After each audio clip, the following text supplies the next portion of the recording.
El monstruo de las 21 caras. El caso Glico Morinaga. Japón. Un país conocido por su orden, su disciplina y sus calles seguras. Pero en la década de los 80, este país fue sacudido por una serie de crímenes que parecían sacados de una novela policial de Hollywood. Un caso que desafió a la policía, aterrorizó a la población y que, a día de hoy, sigue sin resolver. Todo comenzó con un simple dulce. Un caramelo. Pero lo que siguió fue una red de extorsión, secuestro y terror psicológico que involucró a las corporaciones más grandes de Japón, un grupo que se hacía llamar el monstruo de las 21 caras. Jugaron con la policía como si fueran niños. Se burlaron de ellos en cartas públicas. Desaparecieron sin dejar rastro, dejando atrás un legado de miedo y preguntas sin respuesta. ¿Quiénes eran? ¿Por qué lo hicieron? Y, lo más inquietante, ¿cómo lograron salirse con la suya? Hoy, nos sumergiremos en las profundidades de este enigma. Vamos a explorar la historia, las teorías y las curiosidades de un caso que sigue siendo una herida abierta en la historia criminal de Japón. El secuestro que lo inició todo. Todo comenzó la noche del 18 de marzo de 1984. El objetivo era Kazuo Sasaki, el presidente de Esaki Glico, una de las mayores empresas de dulces de Japón. Esaki estaba en su casa en Nishinomiya, una ciudad cerca de Osaka. Esaki fue secuestrado por dos hombres enmascarados que entraron a su casa por una ventana. No fue un secuestro ordinario. Los secuestradores estaban bien informados. No pidieron un rescate inmediato. En su lugar, se llevaron a Esaki y lo retuvieron en un almacén abandonado. La noticia del secuestro sacudió a Japón. Esaki Glico era un símbolo de felicidad y dulces para niños. El secuestro de su presidente fue un ataque directo a un símbolo nacional. La policía se movilizó de inmediato, pero parecía que estaban un paso por detrás. 3 días después, Esaki logró escapar. No está claro cómo lo hizo, pero su huida fue una humillación pública para los secuestradores.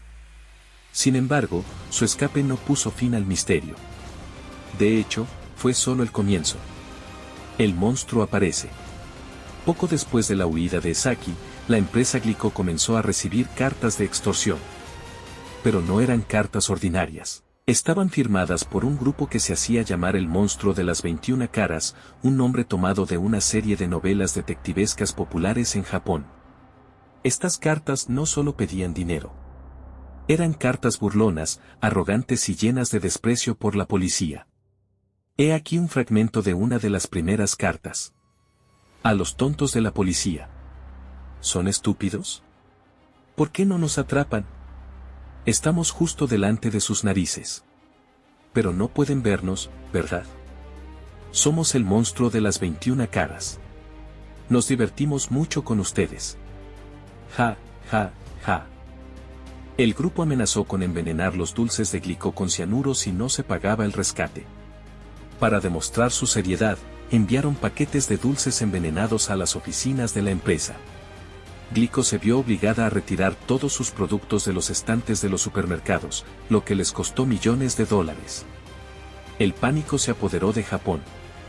Los niños ya no querían comer dulces. Los padres estaban aterrorizados. Y el monstruo de las 21 caras seguía enviando sus cartas burlonas, cada una más atrevida que la anterior. El juego del gato y el ratón. La policía japonesa estaba desesperada. Habían formado un grupo de trabajo especial para el caso, pero no tenían pistas sólidas. El monstruo de las 21 caras parecía saber cada uno de sus movimientos.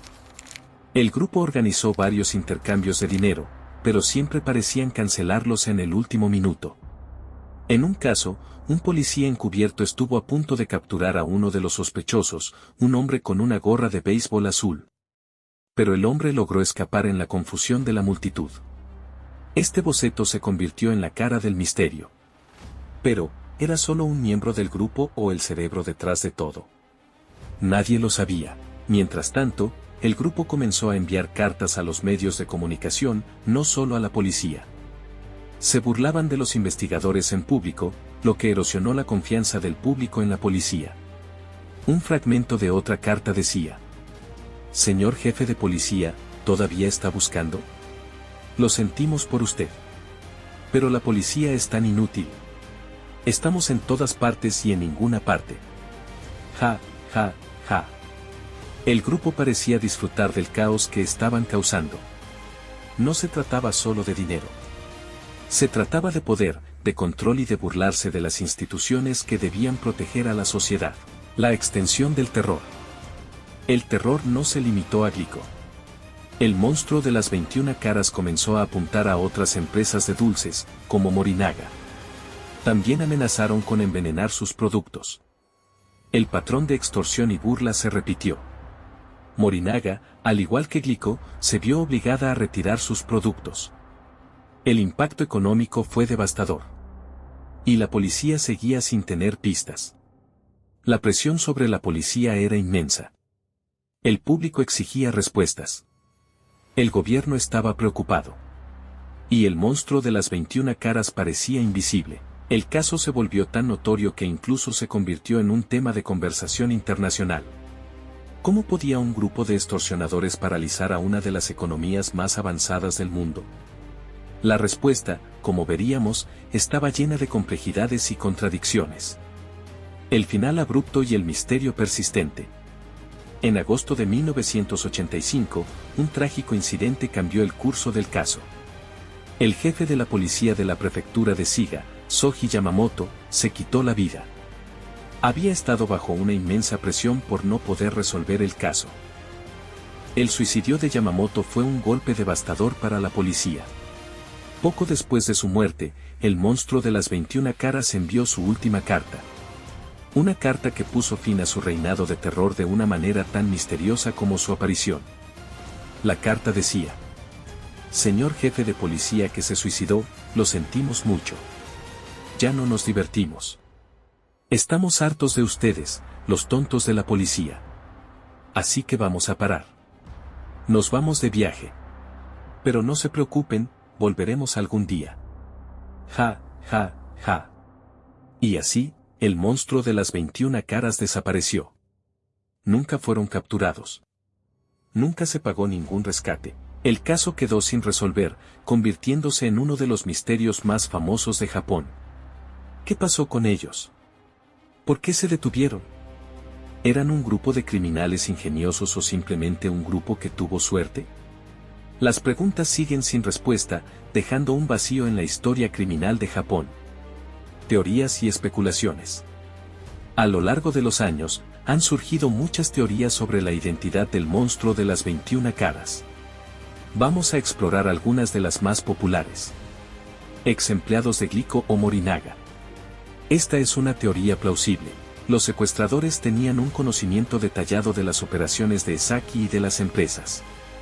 Podrían haber sido empleados descontentos que buscaban venganza. Yakuza. La mafia japonesa podría haber estado involucrada. El caso tenía elementos de crimen organizado, como la extorsión y la sofisticación. Sin embargo, no hay pruebas sólidas que vinculen a la Yakuza con el caso. Un grupo político. Algunos sugieren que el grupo tenía motivaciones políticas. Sus cartas a menudo mencionaban cuestiones sociales y económicas. Pero sus demandas se centraron principalmente en el dinero. Una sola persona. ¿Podría el monstruo de las 21 caras haber sido una sola persona con múltiples alias?